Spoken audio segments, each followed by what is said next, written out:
My name is Lidia Gibadło. I'm a research fellow at the Center for Eastern Studies. I work in the Department of Germany and Northern Europe, where I follow German foreign policy. Today I was kindly asked by the organizers to shed some light on the state of geopolitical security, especially in the context of the Russian invasion in Ukraine.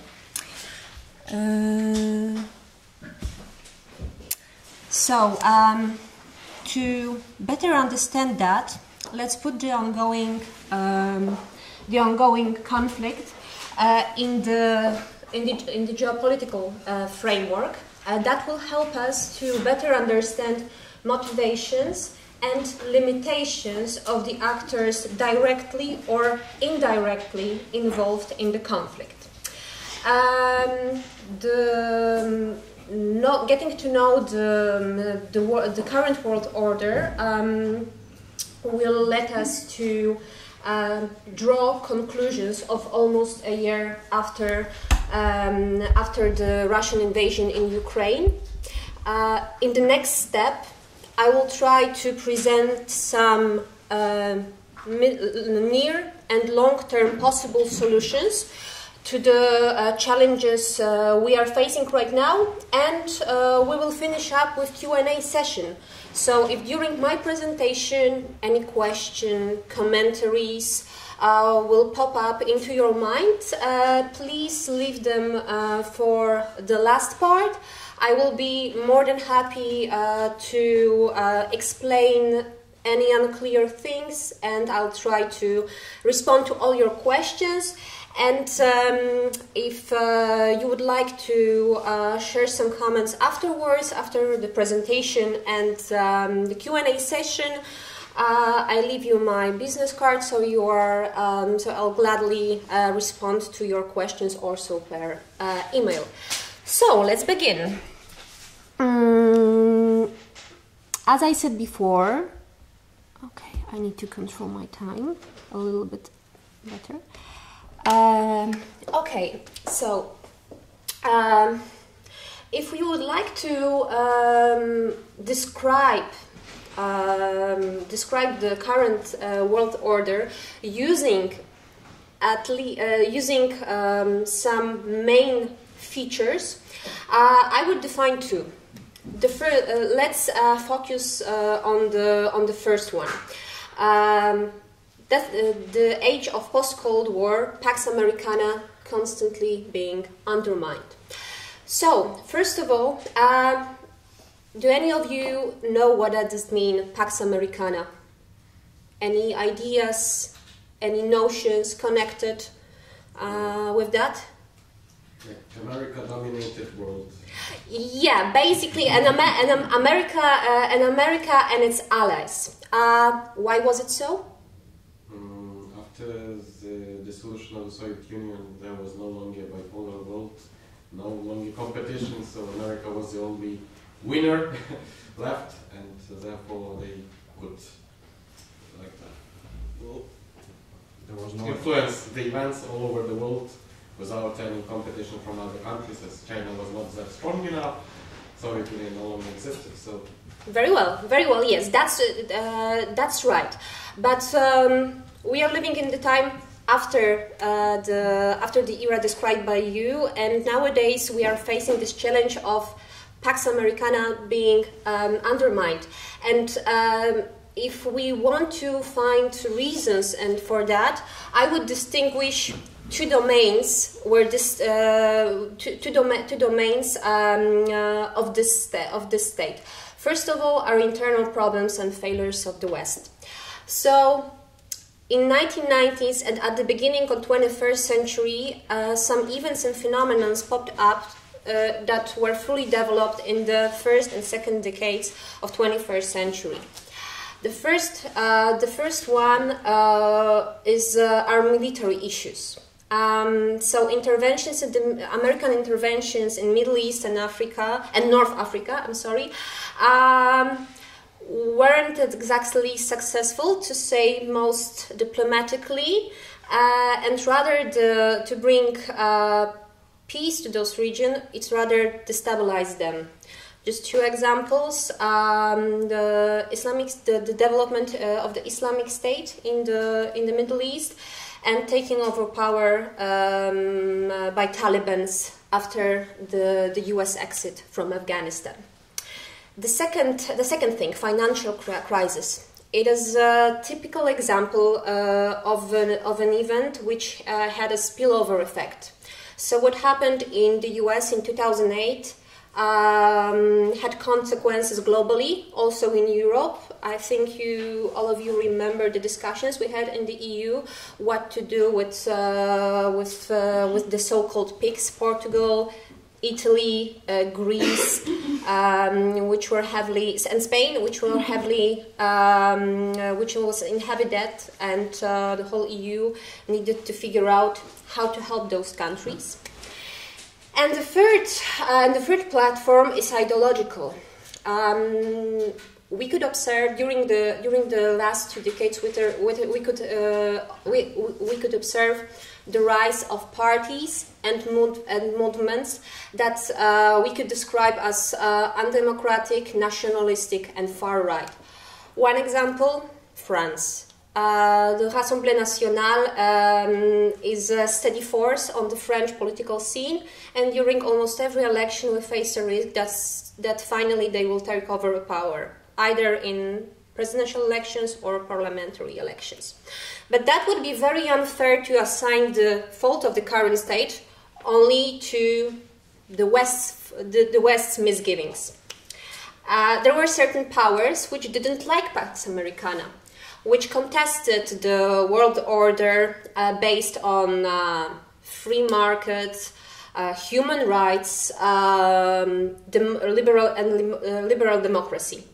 And those powers are China and Russia. If you take a closer look, there are some elements similar for Russia and China that will explain better why the world order dominated by the West was disadvantageous for them. The first one is, of course, political system. So we deal with two authoritarian regimes on the path to the dictatorship. Thank you. If anybody had any doubts when it came to China, I think after the last meeting of the Chinese Communist Party, I think everybody is it is pretty clear that the power is gathered in one man's hand, and this one man's hand is the Chairman Xi. The second thing, those two countries use their nuclear arsenal as a kind of leverage. And we are facing this right now by Russia threatening us constantly to use its nuclear weapons.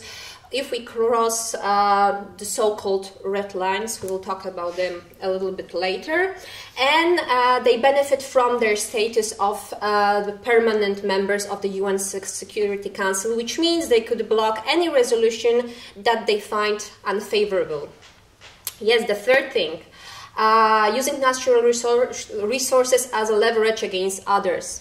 So for many countries, China is a source of raw materials, such as, for example, lithium, used for solar panels. As for Russia, I think the most evident example was what happened in Germany last year, meaning the rapid reverse from dependency on Russian natural gas and looking for the other sources of gas all over the world, in Middle East, also in the US. Yes, and competition for influence in the countries of Global South and in the EU neighborhood. This is particularly dangerous for Europe when it comes to Western Balkans.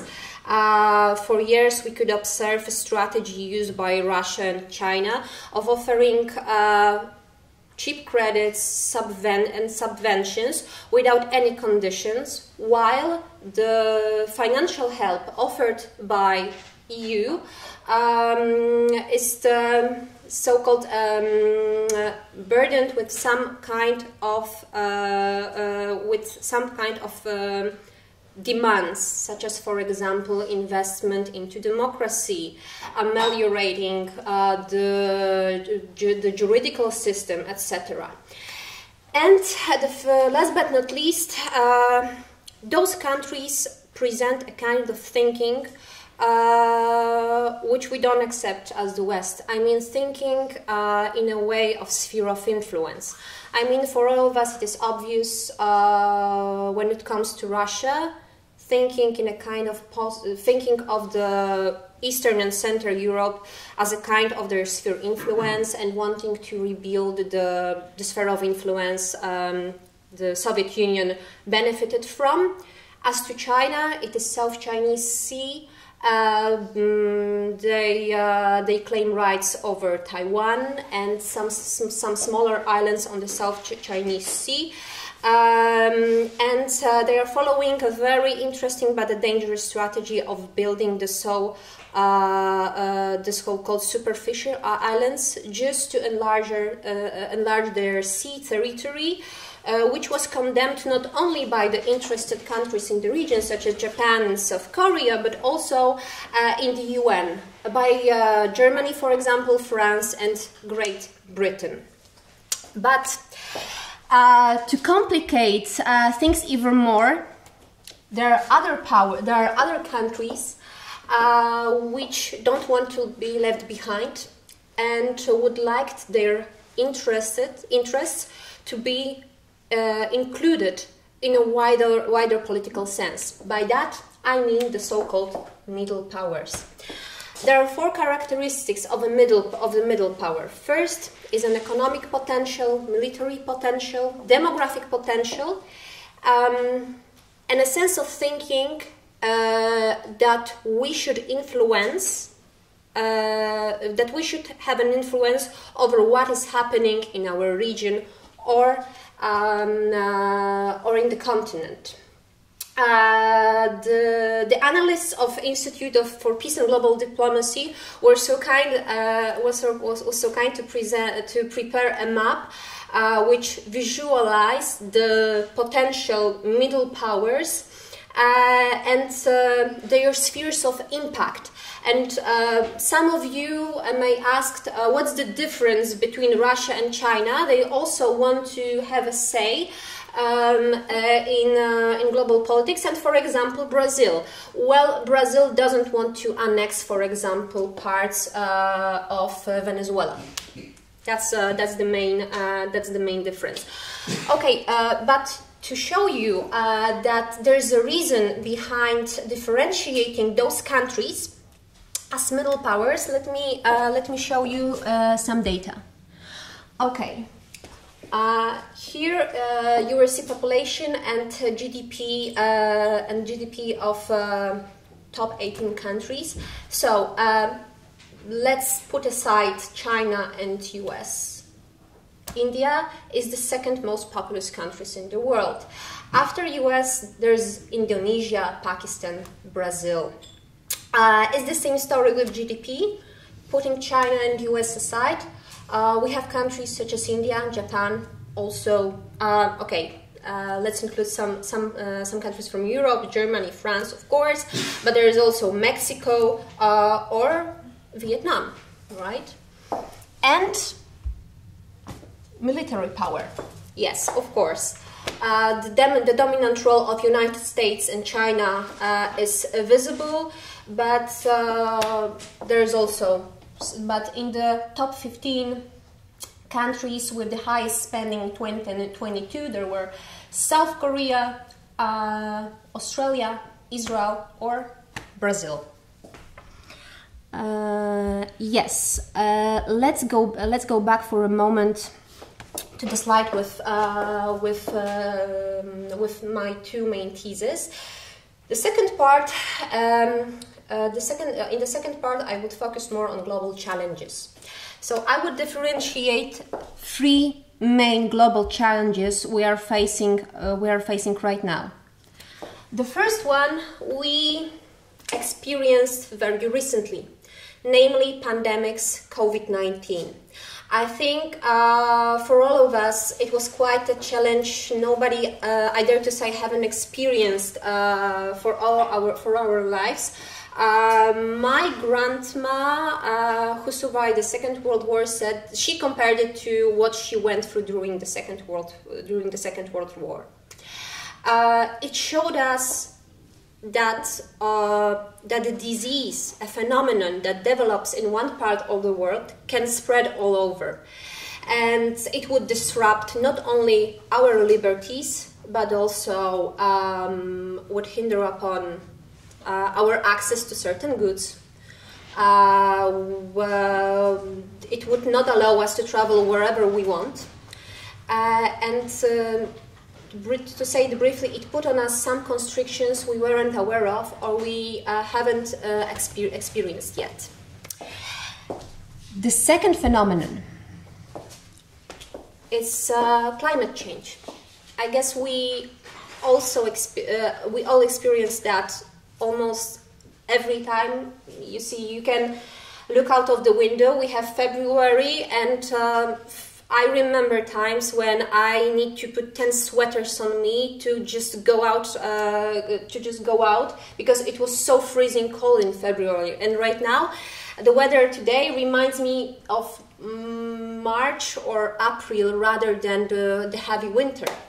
But it's not only how weather influences our mood or our well-being. It had consequences for the global politics. According to this map, in 40-50 years, in some parts of the world, it will be no longer possible to grow crops. For example, in parts of Australia, in parts of Africa, in parts of the US or Latin America. What does it mean for us? It means that those countries will depend heavily on food import, and in some ways it would make people living there to look for different places to live, which means a huge migration waves. And taking into consideration what we experience nowadays in Europe, and by that I mean very controversial discussion over migration policy, we have to be prepared that this phenomenon will not be lessened, but it will grow during the years. The third thing is proliferation of nuclear weapons. Right now, it is officially confirmed that countries like United States, United Kingdom, France, Russia, and China officially has nuclear arsenals. But there are some countries where it is who are very possible to be in possession of nuclear warheads. This is also very important in context of the war in Ukraine, because when Ukraine as a state was established, it agreed to let go of the nuclear arsenal which was stacked on its territory. And what does it say for other countries? Hey, nuclear warheads are our guarantee for peace, which doesn't exactly make the world a better place, a safer place. That's why it is so important to support Ukraine and for Ukraine to win this war. And there is also a third thing which popped to my mind this morning. We are talking mainly about the states as the actors of global politics. What about global corporations such as Google, Apple? What about the global criminal groups? Terrorist organizations. They are non-state actors, but still they affect our lives and the world order. And that will lead me to the second part. What conclusions can we draw a year after the beginning of the war?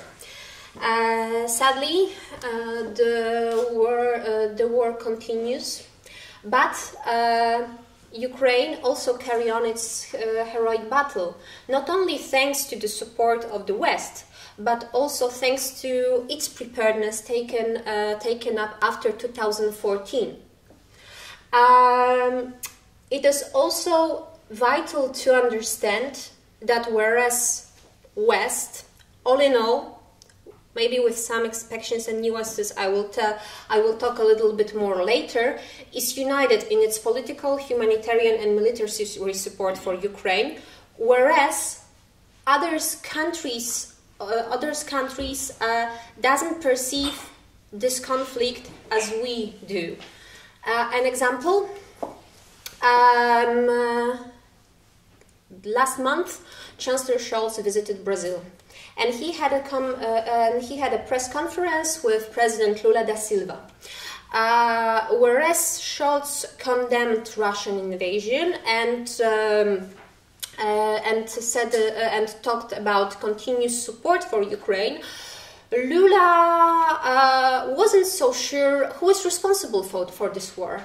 Is it Ukraine, or maybe this is Russia, or maybe is another projection of U.S. widening its spread of influence, right? So the farther we are from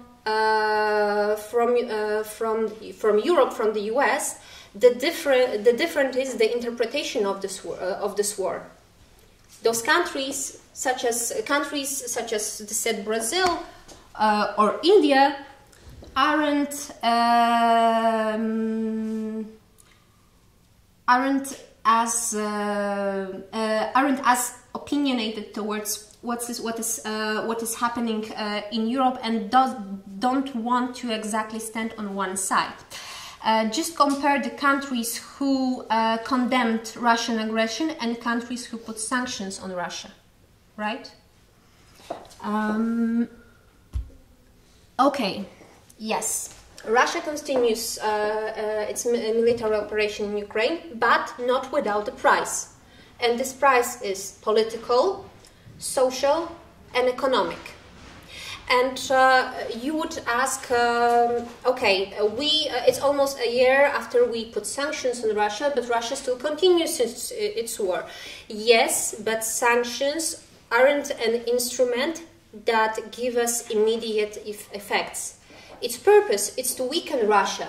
So, for example, Russia, who eventually decide to go out of Ukraine and start peace talks, is a weaker Russia than Russia that would take negotiations right now. So it has a purpose, but its purpose isn't an immediate end of the war. Yes, I told you before about the nuances when it comes to Western help to Ukraine, and we could observe Hungarian wavering when it came to putting new sanctions packages in the EU. We could observe also a kind of division when it comes to attitude towards military support between Central European countries, Baltic states and Great Britain, and for example Germany and France.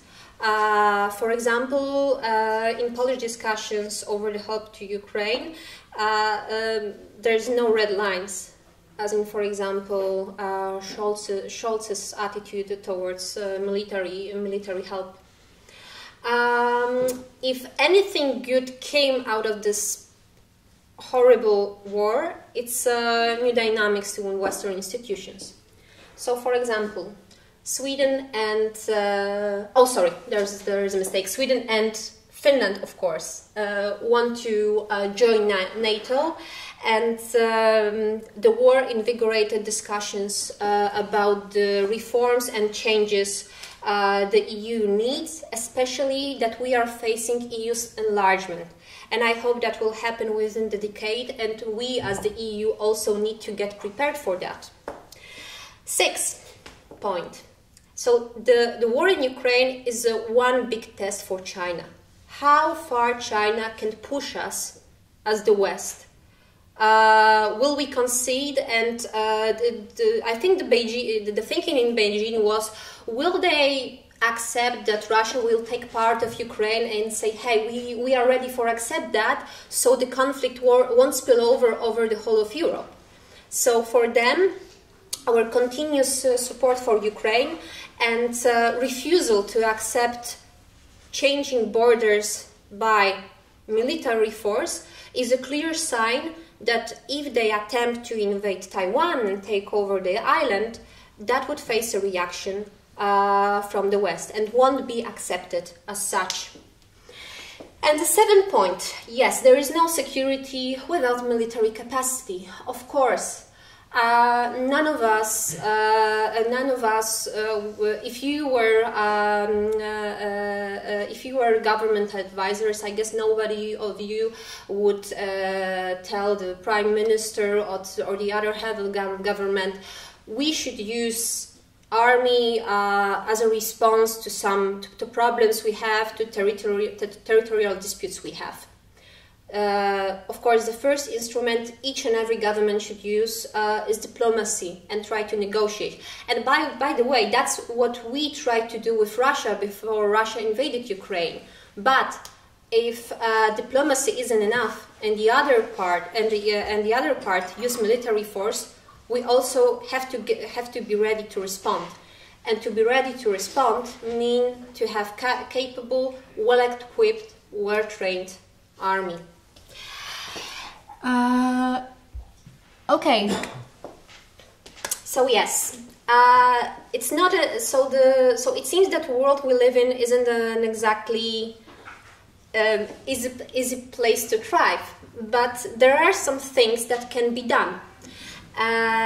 For example, we should build the widest possible platforms to address a particular issue or problem. An example, maybe Brazil and India do not share our view on war in Ukraine, but definitely share our view when it comes to climate change. So, of course, we should try to bring them to our side when it comes to support Ukraine, but at the same time we should continue talks and negotiations over what to do to prevent certain changes which are disadvantages for all of us as a global community. Second point, tightening cooperation with the democracies all over the world. And actually that's what is happening. If you look at the strategies prepared by Great Britain, France or Germany, they want to deepen cooperation with countries such as South Korea, Australia, or Japan. They also want to enlarge their presence not only in terms of finance or military exercises, but also they want to build new cultural institutes, strike up new cooperation on the social level, etc. The third point, yes, fair response when international law is violated. So what I find very vital after the war is finished is setting up a tribunal where Russians who committed all those crimes in Ukraine could be put in front of the justice. It is very important not only for the victims, but also for the global community as such. It means that the rules that are bedrock of the international system, and for example here it is refusal of violation of borders with military force, are enforced. Because if we don't do that, what does it say to the other countries who has also territorial disputes? Hey, we should do that because the only way to put forward our interest is to use military force and do it by strength instead of using diplomatic instruments. Yes, acting as united as possible in Europe, and this is very important when it comes not only to dangers such as the war in our direct neighborhood. It is also very important when it comes to challenges such as the described pandemics.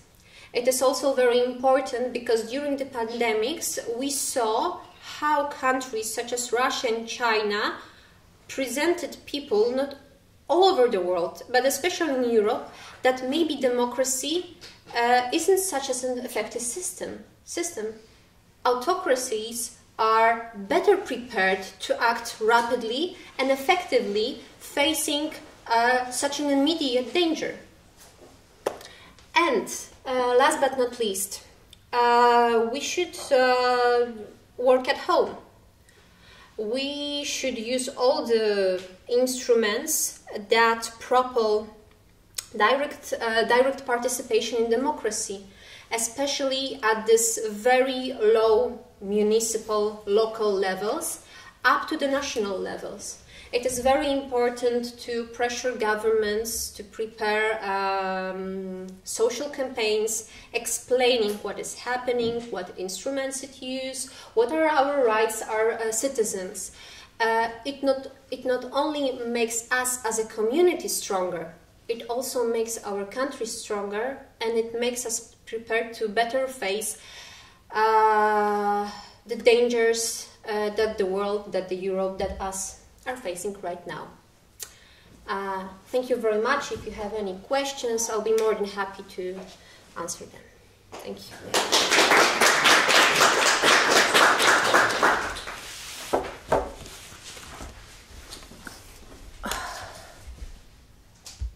No questions? Can I ask yeah, a sure. question? Because you mentioned Russia and China as the powers that are opposing Pax Romana, but Pax America. But what about North Korea? Because it also carries nuclear potential and or Iran. As I mentioned, I focused on those two main powers who have the biggest military and financial potential. But you are correct that being a smaller state with less military power, comparing, of course, to China and Russia, doesn't make North Korea or Iran a lesser danger, right? For example, why Xi Jinping is still in power? He used nuclear arsenal as a leverage. And that's why the regime still holds still, and that's why, for example, it is very important that the US and China, for example, continue to, despite all the differences and being rivals, continue their talks over what to do with North Korea, because a potential conflict between North Korea and the US wouldn't be only a war between the US and North Korea. It would involve somehow all the countries such as China and Russia. And by the way, I doubt if China would be the benefactor of this conflict. So in interest of China is to prevent North Korea to use its nuclear arsenal. And as to Iran, it is also a problem. It is a problem if you take a closer look at this treaty signed in, I think, 2015. It was between Iran, US, Great Britain, France, Germany, and EU. So, according to this treaty, Iran will give up, maybe not give up, will stop working on its nuclear program, and in exchange, some sanctions will be left. But what happened? Iran haven't abided by the rules. And right now there are some talks of taking up negotiations over the treaty, but taking into consideration what is happening in Iran, and by that I mean the protests, the chances for that are little, and for now it's unresolved problem. I don't know if I answer your question. Okay, right. And I think this is a big problem actually. There was this one point that somehow the response for the violation of human rights should be developed, and you talked about tribunal, which will actually last years. What we've seen is after Balkans, and only Srebrenica is recognized as a genocidal thing. Meanwhile, like in Bosnia, there were hundreds of such cases of genocidal violence, and they are not out there. For Balkan, I think my first question may be, what are the unlearned lessons of the Balkan War, which is, I think, very painful for them, and they are very frustrated now. And the second one, what do you think are the limitations of their big international organizations in terms of quick response? Because UN, UNESCO, I don't know, the Security Council, yes, well, I don't know, these bigger things, they respond very slowly, and well, we can arrange tribunal, but it will take years. Meanwhile, violations are now, and the processes of not being punished for violating the law are already launched. So you can do anything, and no one will do something with that. So what are the limitations, and what can be done in the shorter terms? Okay, maybe I'll gather some other questions if there are any. I have also the question regarding this topic. Yeah. If we're talking about tribunal, yes, ongoing tribunal, we're going to start tribunal while war is going on. So it's the question of how to catch them, yes, how to make this justice, how we can make, and is it possible to make justice and tribunals without actual figures. Yes, they are in Russia. So it's the question, who will be responsible, yes, to catch them, I don't know, in the territory of Ukraine right now, occupation, or like some special operations inside of Russia, or catch some of them are in Europe right now, yes, because, I mean, we have at least one of the Russian group that right now in France, and he's publishing the books, yes, and he's completely fine, big star. Yeah, the other one is in Sweden or somewhere, Wagner. No, maybe he was in France, the Wagner group, yes, so this is the question of, first question, yes, how we can catch them and who will take responsibility to catch them, because we spoke a lot about that in conference that was in Pilecki-Institut a week ago, yes, about the challenges of documentation of war crimes and prosecution of war crimes, that the main question is, if we want to show this force and force of law, somehow we need to prosecute, and we cannot. The international law is saying that we cannot prosecute people in the absence. Yes, so it's the question regarding how to show power of law if we cannot prosecute them. Okay. Can I have a follow-up? Yeah, sure. Like a more general about international law, because I'm afraid that that the current international order is destroyed beyond repair, and it's really hard to go into international law, which is supposed to be universal, if half of the world does not really subscribe to the same norms and ideas, which is right now, let's say, West and the rest.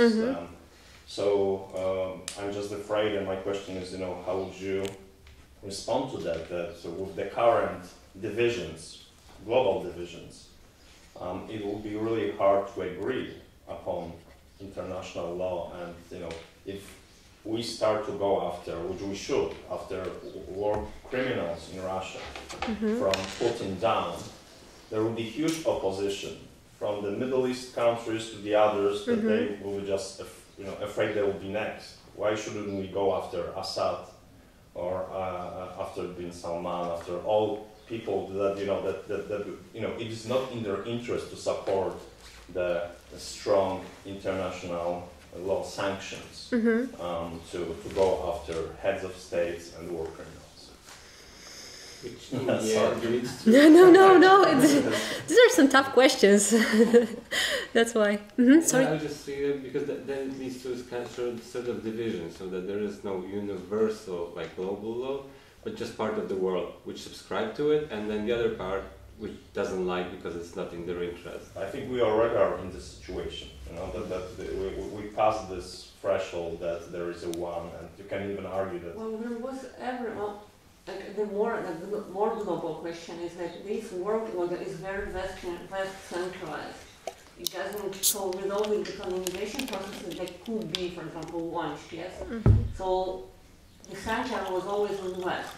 It's a myth, it's a universal. It's a very Western thing. So all these international laws were written in the West. No one asked anyone, former colonies, are they okay with that or not? They're just there, yes? And how this could be addressed, and could it be addressed? Also in the context of the global warming, and maybe in 50 years there will no one to address actually, because everyone will be elsewhere. Yes? So it's this is also a very Western thing, a very centralized thing, which is also maybe part of the program, but it's so global that you cannot solve it actually. But I think we might keep it in mind also. And talk about that. Yeah.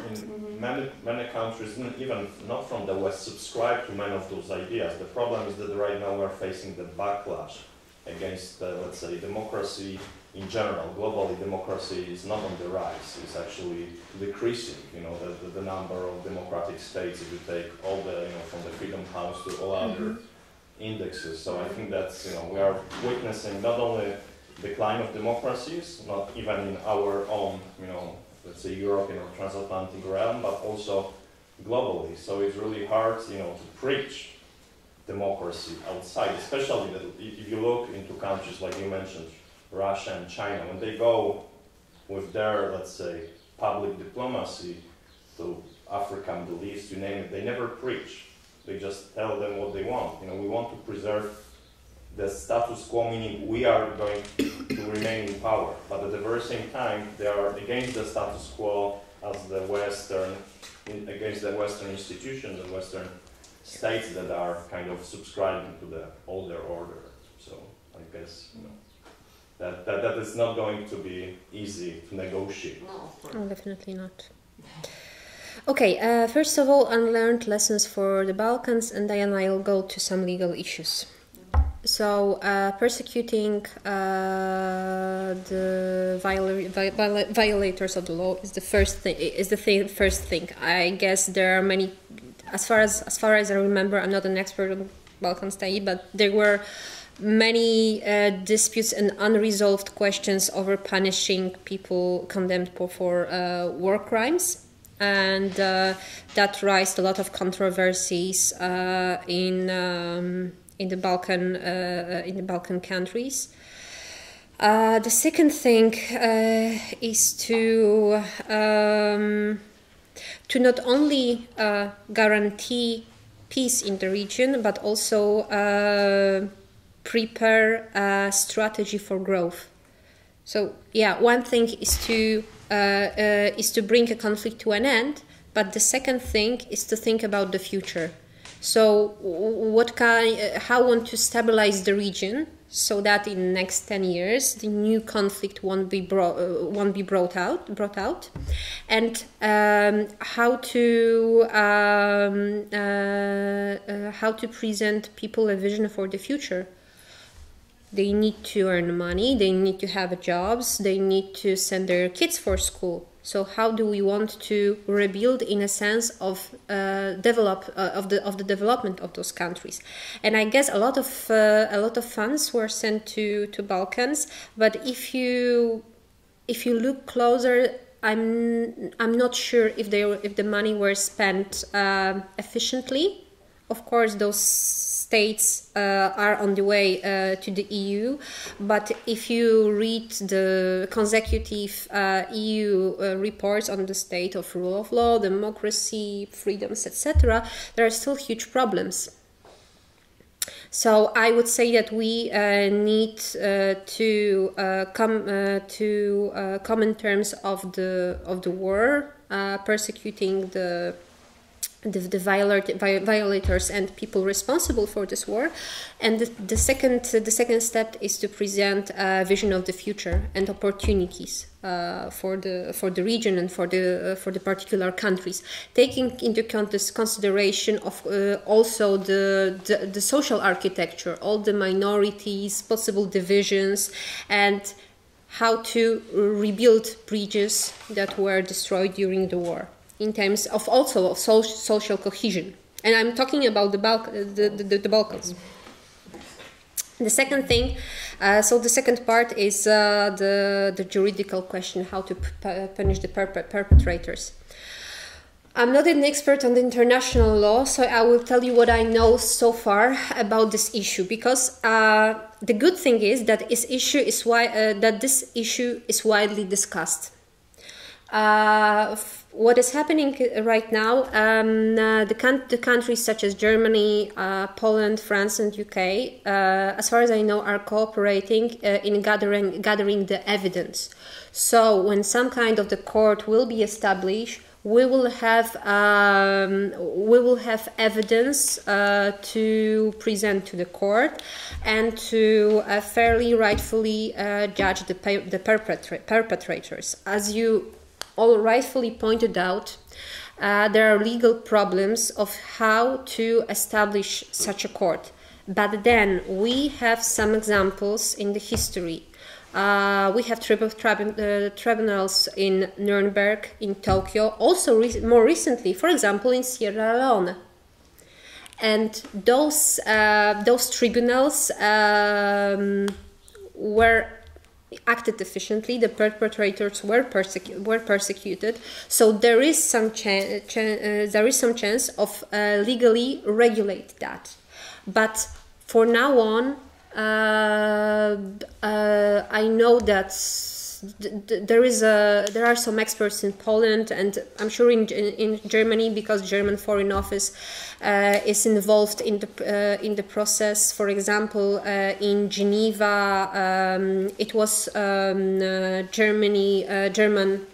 In Geneva, it was a German. It was German idea to brought this up. During the conversations, there was a special discussion about regulating these issues. So the process is ongoing. And the third point was about how to respond to global divisions. If I would respond to this question, I think I would might apply for a Peace Nobel Prize. I don't. I guess it is. I guess we should try to look for the spheres where we can cooperate. I mean, like, it's unsatisfactory for everybody, and it's the nature of the global order that everybody fights for their interests, despite the domination of this country or that country, right? Even the middle powers, they want to have a say in what is happening in their continents. But as I told you on the example of climate change and Brazil, or even North Korea, right? I think North Korea is a one thing that brings together China and the US when it comes to talks about the peace in the West Asia. And but as to decline of democracies, I think that the way we respond to the war in Ukraine and how steadfastly we will stand with Ukraine will be a measure by which we will be judged by the other countries of how reliable we are as a West to our promises, and if we really fulfill the promises and the behaviors, the way of life, the way of conducting politics we promote all over the world. I think it is a test. I think the war of Ukraine is a test for democracies and the West's reliability, and it only depends on us if we will pass it. Yeah, sure. I would like to ask, I mean, in this term, like the West and the ideas, and I mean, we have a problem with Turkey and NATO. They are bombing Kurds in Syria, and they blackmailing Sweden for have Kurdish activists, and it's a big problem. I mean, it's also like that we have allies that give a shit in some way of like human rights and what we could do with some actors like this. I think it's really, it's also like the view on the West, and I think that some allies, it's okay if they're not like, you know what I mean? So, I guess politics is an art of trade-offs. I don't think that anybody in the West accepts what's happening in Turkey. yeah. But on the other hand, you have to think: do we want to have Turkey on our side or on the Russian side? And I don't. There is not a good answer to that. But sometimes we need to make trade-offs, and these trade-offs are sometimes very hard and unfair. For example, for Kurdish minority. But this is a very good example, because the situation with Sweden is typical example of Russian propaganda. Because the whole situation in Sweden was built by Russian agents, and this is fantastic. I mean, we are, as Ukrainians, and I'm as a Ukrainian who live in Berlin for pretty much a long time, I know how the situations work, and it's actually a great example how we can see how Russia is pushing Turkey to get the side. Yes. And yes. This incident was absolutely blown off. It's completely another topic. I don't think that for Russian propaganda, unfortunately, we don't have here the space. But my very short, I don't know, notice about this answer of our answer, the Western answer. Yes, relevant answer, and it's always a question. Answer to what? We're talking about these red lines. Yes, because even about the threats of nuclear power, nuclear strike. What does it mean? Where is this line? When, if for example, Russians will a little bit nuke in the small amount, yes, because they can, and they actually right now using phosphor bombs. Is it a red line? Or if they nuke a little bit eastern part of Ukraine, or a little bit more to the center, or a little more to the Poland or Poland? Is it? I'm sorry, but no, that's okay. Is it a red line to West response, or it should be Berlin? Yes, for this relevant response.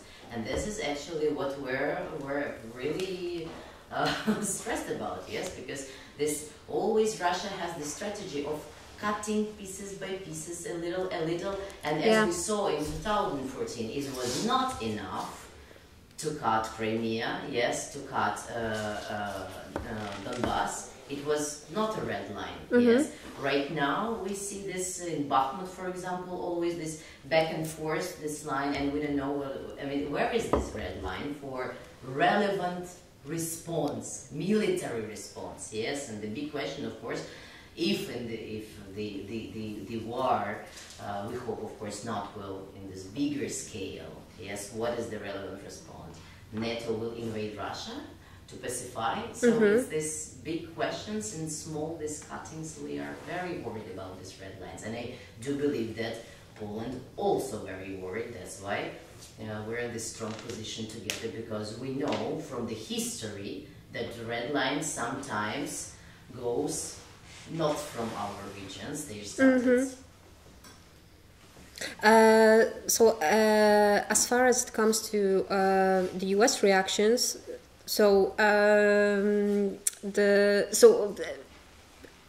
the US has experienced a kind of a case where it put red lines, and it didn't enforce what they had said to be done, meaning Syria and chemical weapons. So they saw what does it mean to put a red line, and then not enforce what they said that would be done.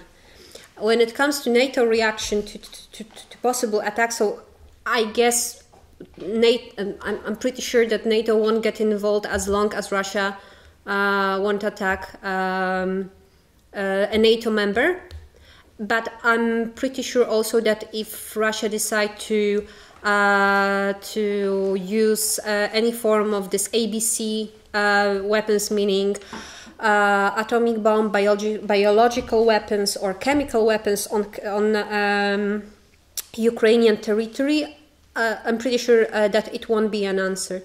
I'm not. I cannot. I don't think that the answer would be as harsh as, I don't know, using nuclear weapons, destroying, major cities in Russia. But I guess that the answer would be so painful, as to Russia would know that we are not, that we will not leave this matter unanswered. That we need that kind of the behavior need to be punished. Mm-hmm. What is an example of as painful? That's a good. I've heard this a lot of times. Just nobody wants to say it loud. Because that's basically what deterrence is based on. That you don't really list all the options. I mean, you have them there, and the other side knows what can you do, but you don't tell them, because then deterrence does not work. Yeah. It's a psychological game. I know that it's probably not enough to convince you, but in the military terms, that deterrence, you don't show all the cards. You promise, and your promise is based on the severeness of your response in case something happens. So I know maybe you disagree, but I would argue that NATO territories are or member states are in different situation than Ukraine, unfortunately for Ukraine, and there will be response of NATO for any form of attack on any NATO member state. And as you said, it needs to take, tactical nuclear weapon being detonated in Ukraine for NATO to change their course. But again, I don't know what would be the response. Neither do I. Yeah, we don't expect NATO forces moving into Russian territory. Yep. Sure. Another naive futuristic question, hopefully Ukraine wins Mm-hmm. the war, but we are sharing a very large border with Russia, and it's hard, how do we prevent another invasion from Russia in 10 years? Mm-hmm. What should be done towards Russia, so to, block it military potential partition of Russia, something like that. What is possible by international law, for example?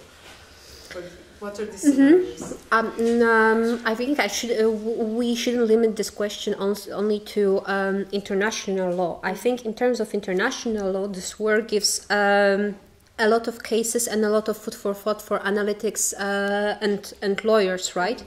I would act more in the military, diplomatic, and organizational dimension. I guess we need to somehow think of security guarantees for Ukraine, be it a NATO membership or some other kind of tighter partnership with NATO. I know that this question brings a lot of controversies within NATO. I guess countries such as Germany and France wouldn't be that much favorable to Ukrainian membership in NATO. But I guess that would, that would require some kind of military engagement of the West. I heard an ideas that Ukraine should become the Israel of the Europe, meaning that Ukraine would count on a heavy military and financial support by the United States. But that's only one idea. In terms of organization and cooperation on other fields, I mean that the prospect of rebuilding Ukraine gives a lot of prospects and opportunities. I mean, if Ukraine could become, for example, a hub for energy, for a renewable energy industry, or, for example, a hub for high technology, that would mean that Ukraine as a state would gain a huge scientific and economic capacity, that would mean that a lot of then again that would require a stability and a sense of prospect for building for enlarging the business of the companies interested in investments in Ukraine. What we observe right now, there are companies that are interested in doing business in Ukraine, even right now, but they need guarantees from state. And in the current situation, well, we had promises from the respective ministries and from the respective countries, but I recently analyzed the German instruments when it comes to investments in Ukraine, countries which would like to invest in Ukraine, and for now they are very scarce. What German economic ministry offers, for example, to German companies interested in doing business in Ukraine right now, are refunding of the losses they had due to the Russian invasion and putting sanctions to Ukraine. There are no actual economic guarantees for companies who want to go there and start doing or renew business there. So.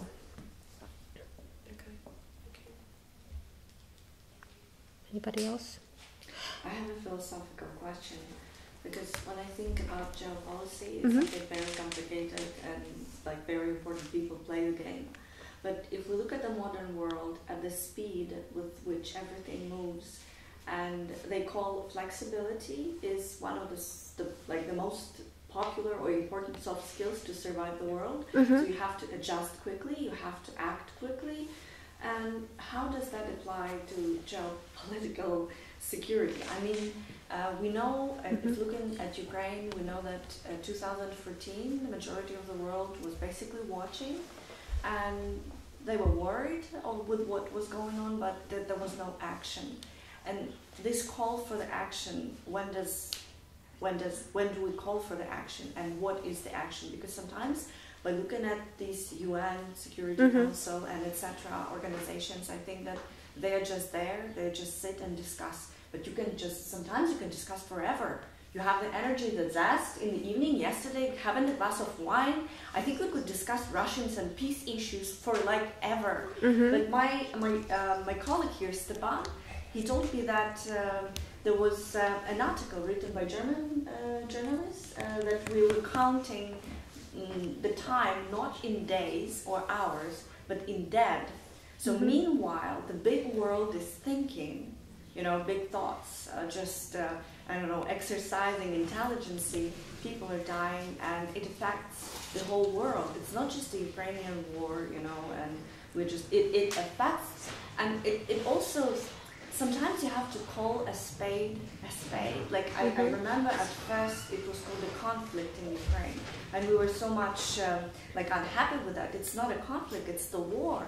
So, I mean, how do we dismantle what is being destroyed? And I think so many things are being destroyed right now concerning the world order and the geopolitical situation and the major players. We see it doesn't work, it's breaking. But I have the feeling that the people are trying to hold what is being destroyed already. So instead of just, freezing and gasping, maybe there's time to act. Because we can discuss freedom forever, but it seems like faking freedom and acting freedom is like different things. It's what Artem Chapai said in his interview. He said, you become what you do. And if you have the values, but you just discuss values, it doesn't change the world. You have to act. And the question is, how do you act to feel the world like a safe place? Because with all the nuclear weapons, with all the, China, Russia, and all these big players waving their swords, I feel like I want to move, but where do I move? That's the earth. And how do I feel safe? Where is security? Who can guarantee? I'm sorry. It's just no, not at all.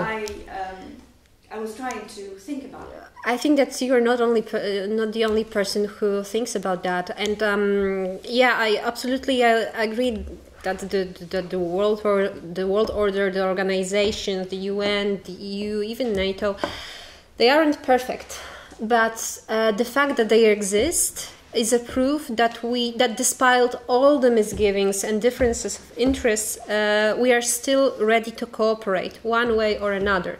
And you are absolutely right. To be reliable, we need to walk the walk. And my impression is we should start with small things. For example, there are sanctions, right, put on Russia. Why don't we check if they are really imposed? If countries doing business in Russia are still there, if they are making trade with Russia and Russian companies, from time to time new articles popped out that indicate that this and this company is still present on Russia, still making business or import, for example, raw materials not directly from Russia, but for example via India. And we should do our homework at home and, for example, enforce the law we put during the war. We should make companies or entities which break rules pay for that. I think that would be the first small step to do that. The other thing that comes to my mind when we talk about making world a better, safer place, it's to make people more aware of the dangers, but also of the fact that we are not powerless. That's why I think that acting on the local level is so important. It makes you feel that you really have a say and you can influence the reality around you, and I guess that's a huge advantage that democracy, despite all its misgivings and so on, have over autocracies. You, as a citizen, have a say in what's going on. You are not powerless as a unity, and a group of those unities can make marvelous things and can still change the world. Maybe not immediately, but still step by step is a good strategy. That's actually for me. And the